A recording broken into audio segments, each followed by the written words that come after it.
Hi, this is Dave with Miami Valley Gear Guys, and I want to talk to you about staying warm in your Hennessy hammock. Staying warm in the hammock can be a challenge even in the summer, and that's because you have wind blowing under you, and the bottom of your sleeping bag doesn't work when you're in a hammock or in a tent because you're compressing that insulation. But in a tent, you're sleeping on a warm spot that you've created, and you're sleeping on wind going under you in a hammock.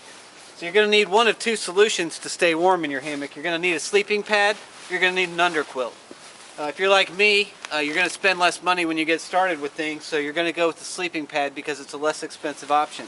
What we're looking at right here is the Inertia XL from Climate, and Climate makes great sleeping pads, but you can get less expensive ones. This sleeping pad I think was just north of 120 bucks. But the reason why I got this extra large one, this is made for 200-pound plus people, and I weigh 160 pounds. But I got this because one of the problems with sleeping pads is that your shoulders come off of them, or you're wrestling with them inside your hammock, and it's just not the easiest thing to do, to get yourself asymmetrical and under your sleeping pad, and then it kicks out over here and you find out in the middle of the night. So I think a larger sleeping pad helps. I've got some that are made by Field and Stream that are solid. They're a lot more bulky, but they work well for the same reason. They're really large. You can augment your sleeping pad by putting in a Reflectix windshield that is used to keep the sun out of your car. But this is the option that most people are going to go with, and it'll keep you warm, and it'll do. And any night you're out in the hammock, you'll be fine if you have a sleeping pad. But the higher end option is to get a really nice underquilt.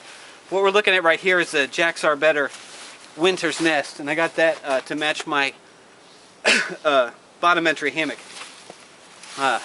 But these underquilts act like a sleeping bag that's outside of your hammock, not inside of your hammock. So your body weight isn't on that, and it's to me, I was really impressed with how well it worked.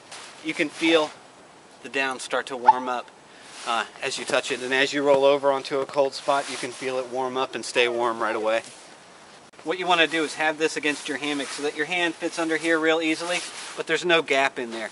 And then as you sit down, it's going to feel like a mattress, and it's just it's almost magical. Even though it costs more than the hammock itself, I think it's worth it.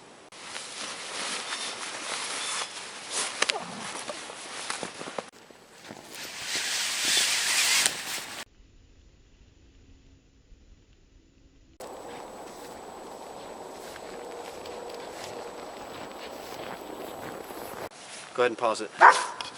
You can make it through this take, I can't. Come on.